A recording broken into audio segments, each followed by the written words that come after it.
दीप जिसका महल्लात ही में जले, चंद लोगों की खुशियों को लेकर चले, वो जो साए में हर मसलहत के पले, ऐसे दस्तूर को सुबह बेनूर को मैं नहीं मानता, मैं नहीं मानता। तुमने लूटा है सदियों हमारा सुकून, अब न हम पर चलेगा तुम्हारा फुसूं।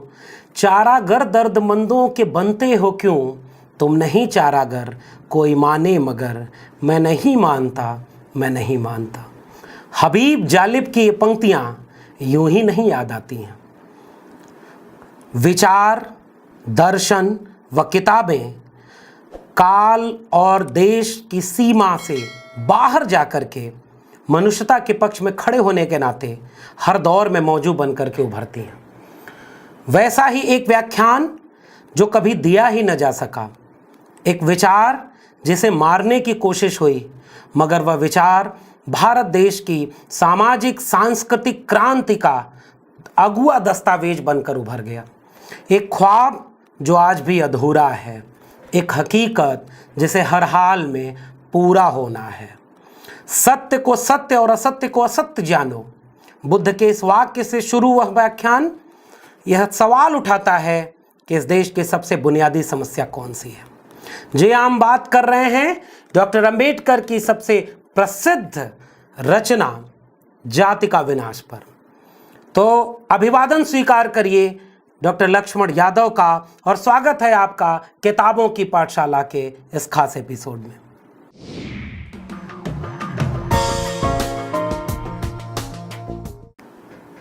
पंद्रह मई 1936 जब जाति का विनाश यानी एनिहिलेशन ऑफ कास्ट उस भाषण की किताब के रूप में मुद्रित प्रतियां भारतीय समाज में सामने आईं, उस वक्त का भारत कैसा था? उस दौर में भारत में क्या क्या हो रहा था? जिस वक्त भारत के सभी कथित अगुआ राष्ट्र नेता केवल राजनीतिक सत्ता परिवर्तन के लिए दिन रात एक कर रहे थे, डॉक्टर अंबेडकर सामाजिक परिवर्तन के लिए सोच रहे थे। जाति का विनाश, यह सवाल क्यों किसी और के लिए सबसे अहम सवाल नहीं बन पाता है? यानी जाति का विनाश डॉक्टर अंबेडकर जैसे एक अछूत व्यक्ति को ही लिखना पड़ता है, यह उस जंगे आजादी की पूरी संकल्पना के सामने एक चुनौती है। बहस लंबी है कि नया भारत किसके गुलामी से आजादी के लिए बनाना था। बहस लंबी है कि उस नए भारत का विचार, उस नए भारत का दर्शन क्या होना था। वेदों, शास्त्रों, पुराणों पर निर्भर, या बुद्ध, कबीर, रैदास, नानक, बिरसा, बाबा फरीद, ज्योतिबा फूले, शाहू जी महाराज और डॉक्टर अंबेडकर के सपनों का भारत होना था। इस सवाल का जवाब आज 21वीं सदी के युवाओं को भी सोचना होगा। तो इस सवाल के जवाब के बरक्स अगर हम एक सबसे प्रमुख किताब का जिक्र करें तो वह है जाति का विनाश। 21वीं सदी के युवाओं को यह किताब क्यों पढ़नी चाहिए? इस किताब में ऐसा क्या लिखा है जिसने उस दौर की पूरी राजनीति को झकझोर कर रख दिया, और देश के सबसे बड़े अगुआ नेता इस किताब की मुखालफत में उतर गए। इस किताब में ऐसा क्या लिखा है डॉक्टर अंबेडकर ने जो हर दौर में प्रासंगिक बन जाता है? इस किताब को आज हमारी पीढ़ी के युवाओं को क्यों पढ़ना चाहिए? मैं सबसे पहले इस किताब का एक सामान्य सा परिचय देना चाहता हूं कि इस किताब में असल में डॉक्टर अंबेडकर ने सिलसिलेवार ढंग से क्या सवाल उठाया है। इस किताब में, जिसे मैंने बताया कि जाति पात तोड़क मंडल, उसका लाहौर में एक अधिवेशन होना था। संत राम बीए ने उसके अधिवेशन की अध्यक्षता करने के दौरान डॉक्टर अंबेडकर को उसमें भाषण देने के लिए, अध्यक्षीय वक्तव्य के लिए बुलाया था। जब यह पत्र भेजा गया, पूरा व्याख्यान भेजा गया, तो तमाम आपत्तियां हुई। इस व्याख्यान का बदलने के लिए दबाव डाला जाने लगा। डॉक्टर अंबेडकर ने कहा कि एक कॉमा और फुल स्टॉप भी नहीं बदलूंगा, और अंततः यह भाषण नहीं दिया जा सका। और तब यह किताब आई, और इस किताब का सिलसिलेवार ब्यौरा देखिए कि क्या था इस किताब में जिसने उस दौर के बड़े बड़े लोगों को झकझोर कर रख दिया। इस किताब की शुरुआत डॉक्टर अंबेडकर इस सवाल से करते हैं कि सम्मेलन की अध्यक्षता के लिए मैं क्यों अनुपयुक्त व्यक्ति हूं, यानी मेरा चयन गलत किया आपने। इसकी वजह बताते हुए डॉक्टर अंबेडकर कहते हैं कि हिंदू मुझसे घृणा करते हैं, मुझे अपने बगीचे का सांप कहते हैं, और वही हिंदू मुझे कहते हैं कि मैं एक अवांछनीय व्यक्ति हूं। तो अगर मैं कोई ऐसी बात कहूंगा कि जाति का विनाश होना चाहिए तो उसे वो क्यों मानेंगे? और इसका विस्तार में वो उल्लेख करते हुए अपने इस पूरे व्याख्यान नुमा किताब की शुरुआत करते हैं। उसके आगे डॉक्टर अंबेडकर कहते हैं कि आर्थिक सुधार के लिए सामाजिक सुधार क्यों जरूरी है। इसकी व्याख्या करते हुए डॉक्टर अंबेडकर कहते हैं कि धर्म, सामाजिक स्थिति और संपत्ति ये तीनों शक्ति या सत्ता का स्रोत होते हैं जो दूसरे की आजादी को नियंत्रित करते हैं। इसी संदर्भ में समाजवादियों से सवाल करते हुए डॉक्टर अंबेडकर इस किताब में लिखते हैं कि सर्वहारा एक नहीं है, और जब सर्वहारा एक नहीं है, अलग अलग हैं, तो फिर क्रांति कैसे होगी? अगले पड़ाव पर इस किताब में डॉक्टर अंबेडकर एक सवाल उठाते हैं, जाति सिर्फ श्रम का नहीं विभाजन नहीं, श्रमिकों का भी विभाजन है। और डॉक्टर अंबेडकर इसको समझाते हुए कहते हैं कि व्यवसायों का भी स्तरीकरण है, यानी जो समाज बटा हुआ है वह जाति में बटा हुआ है, और पेशे जो हैं उन पेशों का भी स्तरीकरण है, जो बेकारी, अकुशलता और तमाम तरह की नकारात्मकता को फैलाता है। यह पेशों को लेकर के जो तिरस्कार का भाव है, यह उन पेशों में जुड़े हुए लोगों के अंदर विरुचि पैदा करता है, दुर्भावना पैदा करता है, उन्हें अपने पेशे से भागने यानी पलायन करने की वजह बनाता है। और यह मार्क्स के अलगाव की थ्योरी से जुड़ता है डॉक्टर अंबेडकर का यह सिद्धांत। मगर वामपंथी समाजवादियों से सवाल कहां कि ये समझ क्यों किसी और किताब में नहीं आ पाई? अगले पड़ाव पर डॉक्टर अंबेडकर लिखते हैं कि जिस नस्लीय शुद्धता का अस्तित्व ही नहीं, जाति उसे बनाए रख सकती है। और इस सवाल के आधार पर डॉक्टर अंबेडकर यह कहते हैं कि वंश और रक्त की शुद्धता और पवित्रता पर हिंदू धर्म की जाति व्यवस्था टिकी हुई है, और असल में यह जातियों की उत्पत्ति का सिद्धांत ही अवैज्ञानिक है। इसलिए शुद्धता निहायत वाहियात बात है, और इसे दूर करने के लिए रोटी बेटी का संबंध, अंतरजातीय विवाह, ऐसे तमाम उपक्रम किए जाने चाहिए जिससे यह शुद्धता का कॉन्सेप्ट ध्वस्त हो। यह है जाति के विनाश में। अगले पड़ाव पर जाति का विनाश से सवाल उठाती है कि जाति हिंदुओं को वास्तविक समाज या राष्ट्र बनाने से रोकती है। आज तो 21वीं सदी के युवाओं को यह समझा दिया गया है कि जैसे ही कोई जाति शब्द का उच्चारण करे उसे ही जातिवादी घोषित कर दो। डॉक्टर अंबेडकर 1936 में कह रहे थे, यह जाति व्यवस्था ऐसी है जिसने हिंदुओं को वास्तव में एक समाज बनने या एक राष्ट्र बनने से रोक दिया है। इसे समझाते हुए डॉक्टर अंबेडकर लिखते हैं कि हिंदू धर्म जातियों का समुच्चय मात्र है। हिंदू न ही एक समाज है और न ही एक राष्ट्र, क्योंकि जाति व्यवस्था साझेपन से रोकती है, और साझापन विकसित न हो पाए तो न व्यक्ति का समूह एक समाज बन सकता है और न वह एक राष्ट्र बन सकता है। इसलिए जाति पर सवाल उठाते हैं डॉक्टर अंबेडकर। डॉक्टर अंबेडकर आगे एक महत्वपूर्ण सवाल उठाते हुए कहते हैं कि समाज विरोधी भावना जाति व्यवस्था का सबसे निकृष्टतम लक्षण है। ये जाति व्यवस्था दरअसल समाज विरोधी है, वह खेमे में बांट करके इस पूरे समाज को रखती है।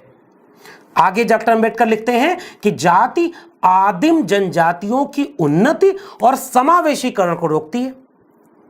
ये जो ट्राइबल्स हैं, जिन्हें आज की भाषा में हम कहें आदिवासी जनजातियां, इनको वो एक होने से रोकती है। डॉक्टर अंबेडकर इस बात को समझाते हुए अपने इस पूरे लेख में ये कहते हैं कि वह भौगोलिक रूप से बहुत दूर है, वो राजनीतिक रूप से सक्रिय, उनको मुख्यधारा में नहीं शामिल होने दिया गया, उनकी भाषा, उनकी तहजीब, उनकी संस्कृति को आप नहीं जानते।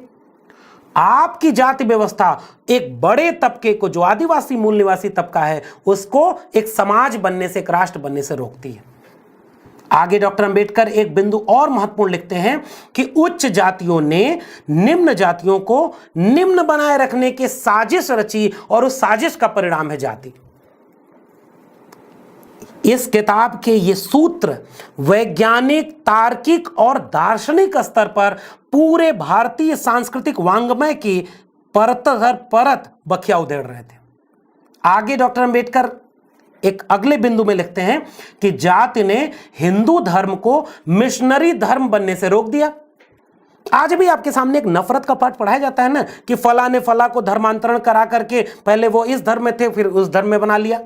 डॉक्टर अंबेडकर पूरे हिंदू धर्म पर एक सवाल उठाते हैं कि आप एक मिशनरी धर्म बन ही नहीं सकते थे क्योंकि आपके यहां जाति थी, और अगर आपके यहां धर्मांतरण होता तो धर्मांतरित व्यक्ति को हिंदू धर्म में किस जाति में आप रखते? यह सबसे अहम सवाल था। इसलिए जाति की सदस्यता ही नहीं मिलती, क्योंकि डॉक्टर अंबेडकर कहते हैं कि भारत के हिंदू धर्म में जाति एक बंद समूह है, क्लोज ग्रुप है, और क्लोज ग्रुप में आवाजाही बंद है, तो फिर आप एक मिशनरी धर्म भी नहीं हो सकते। तो जो हिंदू राष्ट्र हिंदू धर्म बनाए जा रहे हैं, अगर वाकई वो हिंदू धर्म और हिंदू राष्ट्र बनाने की मायती हैं तो उनके लिए भी डॉक्टर अंबेडकर समझा गए हैं कि जाति खत्म करो। आगे डॉक्टर अंबेडकर ने लिखा कि जाति ने हिंदुओं को परस्पर सहयोग, विश्वास और बंधुता की अनुभूति से वंचित कर दिया। आसान भाषा में मैं एक बात इसको समझाऊं कि अगर कहीं एक समूह पर कोई हमला होता है तो उस समूह पर बचाने के लिए पूरा समूह खड़ा हो जाता है। व्यक्ति का बचाव समूह करता है, लेकिन जाति ने हिंदुओं को आपस में एक समूह, बंधुता और विश्वास की अनुभूति ही पैदा नहीं होने दिया। जाति पर हमला होगा तो जाति बचाने शुरू हो जाएगी, लेकिन दरअसल हिंदू कोई आइडेंटिटी ही नहीं है। यह है इस पूरे लेख का मूल। आगे डॉक्टर अंबेडकर कहते हैं कि हर प्रकार के सुधारों को रोकने के लिए जाति ताकतवर हथियार बना दी गई। इसलिए जाति को सभी तरह के सुधारों को दमित करने के लिए एक टूल के रूप में इस्तेमाल किया गया। और आप देखिए ना, कहाँ जाति तोड़ने के लिए कोई समाज में काम हो पाया। आगे इसी को समझाते हुए डॉक्टर अंबेडकर लिखते हैं कि जाति लोक भावना, लोक विचार और लोक उदारता का विनाश कर देती है। इसका मतलब समझिए, अपनी जाति वाला सबसे अच्छा, बाकी जाति वाले सारे बुरे। अपनी जाति का हित साध कर क्या हिंदुओं ने देश के साथ गद्दारी नहीं की? इतना कठिन सवाल 1936 में पूछने वाले नायक का नाम था डॉक्टर अंबेडकर। आगे वो क्या लिखते हैं कि मेरा आदर्श स्वतंत्रता, समानता और बंधुत्व पर आधारित समाज है। नफरत, सामाजिक न्याय के किसी भी पूर्वधा के आपको नहीं मिलेगी। इस किताब को जिसका आदर्श बताया गया कि स्वतंत्रता, समानता और बंधुत्व, उस पर आधारित एक समाज बनाना हमारा मकसद है, तो उसे आपने क्यों स्वीकार नहीं किया? दौड़ की प्रतिस्पर्धा है। असमान लोगों को समान करने के लिए असमानता का ही सिद्धांत होगा, न कि मेरिट का। डॉक्टर अंबेडकर इस बात को समझाते हुए कहते हैं कि अगर गैर बराबरी समाज में है तो गैर बराबरी वाले समाज को बराबरी तक लाने के लिए सकारात्मक भेदभाव की नीति अपनानी पड़ेगी, और इसके लिए आरक्षण का उन्होंने प्रावधान किया। डॉक्टर अंबेडकर इस पूरे लेख रूपी किताब में ये कह रहे हैं कि आर्य समाजियों का चातुर्वर्ण या जाति के पुराने ठप्पों को कायम रखता है।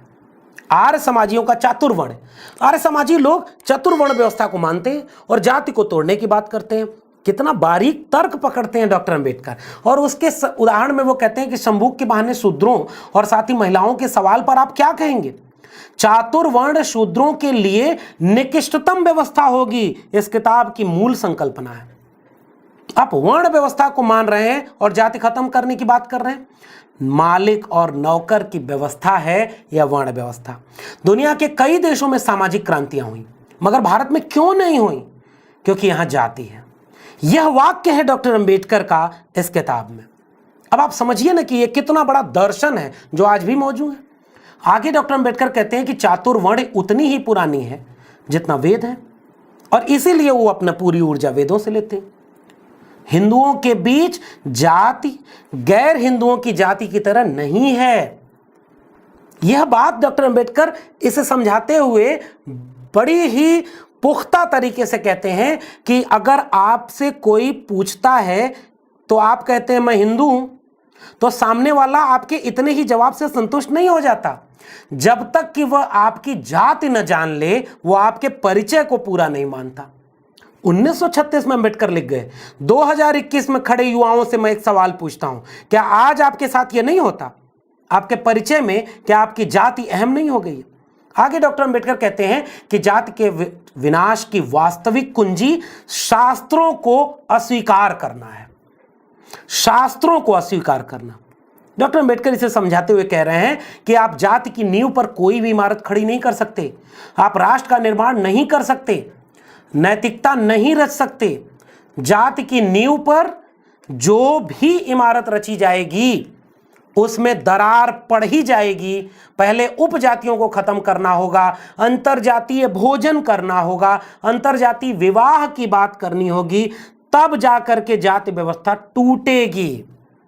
डॉक्टर अंबेडकर जाति के विनाश में जाति के विनाश के क्रमवार आयोजन, क्रमवार नीतियों और क्रमवार कार्यक्रमों की बात कर रहे हैं।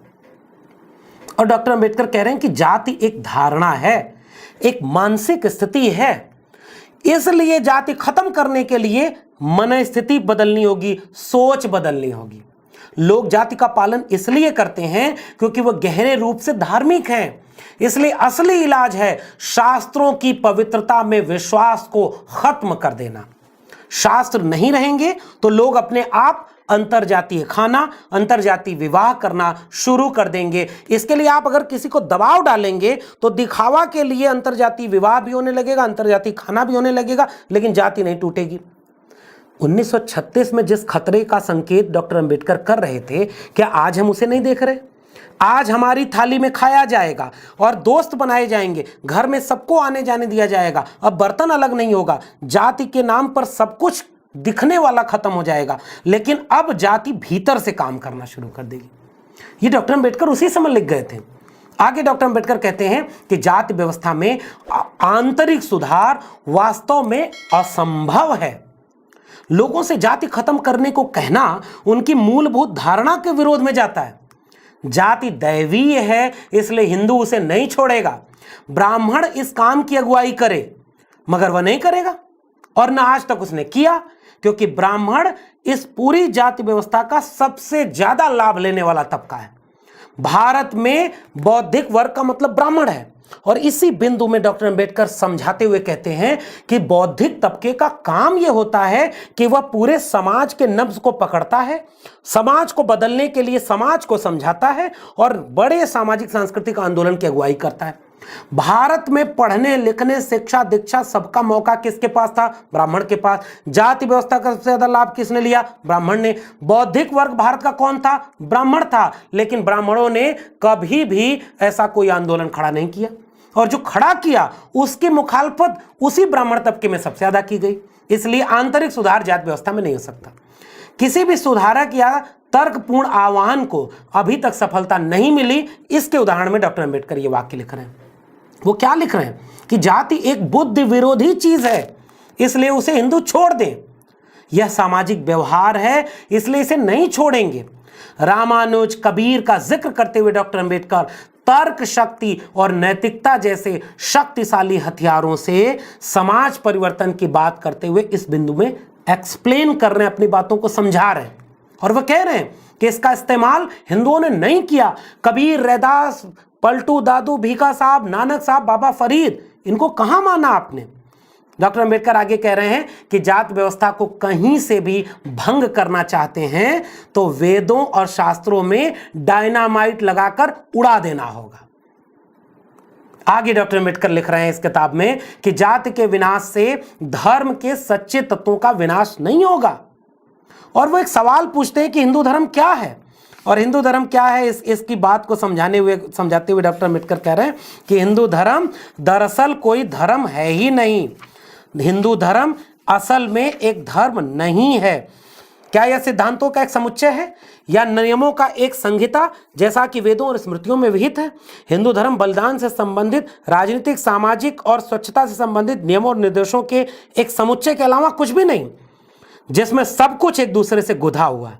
हिंदू जिसे धर्म कहते हैं वह आदेशों और निर्देशों की एक भीड़ के अलावा कुछ नहीं है। आध्यात्मिक सिद्धांतों जो सच्चे अर्थ में सार्विक होते हैं, जो सभी नस्लों पर, सभी देशों पर, सभी समय में लागू होते हैं, के रूप में धर्म इन आदेशों निर्देशों में नहीं पाया गया। इसलिए हिंदू धर्म दरअसल हिंदू है ही नहीं। सरल शब्दों में कहा जाए तो जिसे हिंदू धर्म कहते हैं वह वस्तुतः कानून है, सर्वोत्तम एक वर्ग नैतिकता का कानूनी रूप है। साफ साफ कहूं तो आदेशों निर्देशों की एक संहिता को मैं धर्म कहने से इनकार करता हूं। जब तक लोग इसे धर्म समझेंगे वे इसे बदलने के लिए तैयार नहीं होंगे, क्योंकि धर्म की धारणा सामान्य तौर पर परिवर्तन की धारणा के साथ जुड़ी नहीं होती, लेकिन कानून की धारणा परिवर्तन की धारणा के साथ जुड़ी होती है। और जब लोगों को पता चलेगा कि जिसे धर्म कहा जा रहा है वह वास्तव में कानून है, पुराना और आदिम समाज का, तो वो परिवर्तन के लिए राजी हो जाएंगे, क्योंकि लोग जानते हैं कानून बदला जा सकता है और हिंदू धर्म एक कानून है। अगले बिंदु में वो कहते हैं कि पुरोहित का पद वंशानुगत नहीं, योग्यता पर आधारित होना चाहिए। एक मानक पुस्तक पुजारीगिरी को समाप्त किया जाए, एक मानक पुस्तक बनाई जाए, इसकी कानूनी निगरानी की जाए, सरकारी कर्मचारियों की तरफ पुजारियों की भी नियुक्ति की जाए।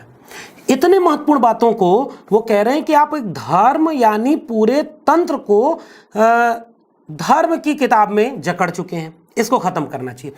आगे डॉक्टर अंबेडकर कहते हैं कि यदि हिंदू समाज को प्रगति करनी है तो उसकी परंपरा में विकसित होने की क्षमता होना चाहिए, जो कि हिंदू धर्म में नहीं है।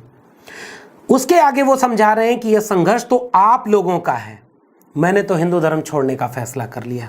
और यहाँ जाकर के ये पूरी किताब खत्म होती है। और इसको समझाते हुए इस किताब के आखिरी में डॉक्टर अंबेडकर जो बात लिख रहे हैं वो ये समझाना चाह रहे हैं कि आप एक बेहतर समाज कब बनेंगे, जब आप अपने समाज की सबसे बुनियादी बीमारी को ठीक करने की कोशिश करेंगे। तो आज 21वीं सदी में उस समय डॉक्टर अंबेडकर जाते जाते कह रहे हैं कि ये विचार एक ऐसे आदमी के हैं जो न कभी भी सत्ता का औजार रहा, न महानता का चौटुकार रहा। आखिरी लेख का आखिरी हिस्सा यहां पर डॉक्टर अंबेडकर का, ये विचार एक ऐसे आदमी के हैं जिसका लगभग संपूर्ण सार्वजनिक प्रयास गरीबों और पीड़ितों की स्वतंत्रता के लिए एक सतत संघर्ष का है, और जिसे एकमात्र पुरस्कार राष्ट्रीय पत्र पत्रिकाओं और राष्ट्रीय नेताओं द्वारा मिथ्या अभियोग और गाली गलौज की वर्षा के रूप में मिला है। किसी अन्य कारण से नहीं, बल्कि सिर्फ इसी के लिए कि मैं उनके साथ मिलकर यह चमत्कार, और इसे मैं हाथ की सफाई नहीं करूंगा, करने से इनकार करता हूं कि पीड़ितों को अत्याचारी का स्वर्ण देकर आजाद किया जा सकता है और गरीबों को अमीरी का स्वर्ग देकर धन देकर आजाद किया जा सकता है। डॉक्टर अंबेडकर कह रहे हैं जब तक आप जाति का विनाश नहीं करेंगे आप एक मुकम्मल समाज नहीं बनेंगे, आप एक मुकम्मल राष्ट्र नहीं बनेंगे। डॉक्टर अंबेडकर इसे ही एक राष्ट्रीय काम मानते हैं। सबसे बड़ी देशभक्ति अगर कोई है तो 21वीं सदी में भी जाति को खत्म करने का मिशन, ये सबसे बड़ा राष्ट्रवाद है।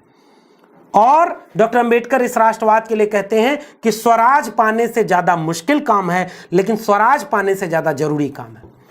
भारत आजाद हो गया, भारत को स्वराज मिल भी गया, लेकिन भगत सिंह जिसे कहते थे कि अगर इसे नस्लीय टिप्पणी की क्वेश्चन मार्क के साथ कहा जाए कि काले अंग्रेजों का शासन आ गया, गोरे अंग्रेज चले गए। हमने जाति को खत्म करने का मिशन ही खत्म कर दिया और जाति को अब छिपाया जाएगा, जिसके लिए राष्ट्रीय स्वयंसेवक संघ सामाजिक न्याय की बजाय सामाजिक समरसता जैसी बात करेगा। समरसता यानी जाति बनी रहे, आप सब अपनी अपनी जाति को पालन करते रहें, लेकिन ऊपर से सब दिखने में एक हो जाए। जाते जाते आपसे यही कहूंगा, क्या यह किताब हर घर में नहीं होनी चाहिए? क्या आज देश के हर नागरिक का जिम्मेदारी यह नहीं है कि वह जाति खत्म करने की मुहिम में शामिल हो? क्या इस देश के दलितों, पिछड़ों, आदिवासियों के साथ साथ इस देश के सवर्ण तबके को भी, इस देश के नौजवानों को भी जाति खत्म करने का एक बड़ा व्यापक मुहिम नहीं छेड़ना चाहिए? सामाजिक न्याय की पाठशाला आपसे ये सवाल कर रही है। सामाजिक न्याय की पाठशाला ये सवाल कर रही है कि अगर आपने अब तक के सारे बिंदुओं को सुने हैं तो एक सवाल अपने आसपास की सत्ता, शासन और व्यवस्था से पूछिए कि अगर यह सवाल इस पूरी किताब में एक शब्द भी किसी के लिए नफरत का नहीं है, इस पूरी किताब में एक शब्द भी किसी को तोड़ने के लिए नहीं है, एक समाज को समाज बनाने के लिए है, एक देश को देश बनाने के लिए है, एक राष्ट्र को राष्ट्र बनाने के लिए है, फिर इस किताब को पाठ्यक्रमों में क्यों शामिल नहीं किया गया? इस किताब को घर घर क्यों नहीं पढ़ाया गया? इस किताब को सब बेडरूम में बैठ करके इस पर माँ बाप अपने बच्चों से चर्चा क्यों नहीं की? जाते जाते इन सवालों पर विचार करिएगा। तो आज की सामाजिक न्याय की पाठशाला के किताबों की पाठशाला वाले सेगमेंट में हमने बात की जाति का विनाश पर। आपको ये बातचीत कैसी लगी कमेंट बॉक्स में जरूर लिखिएगा। आपके सुझाव और सलाह आमंत्रित हैं। अगर आपको ये बातें अच्छी लग रही हैं तो चैनल को सब्सक्राइब करना मत भूलिएगा। इसे लोगों तक पहुंचाइए अगर आपको लगता है कि इसे पहुंचाना ज़रूरी है तो। बहुत बहुत शुक्रिया, धन्यवाद।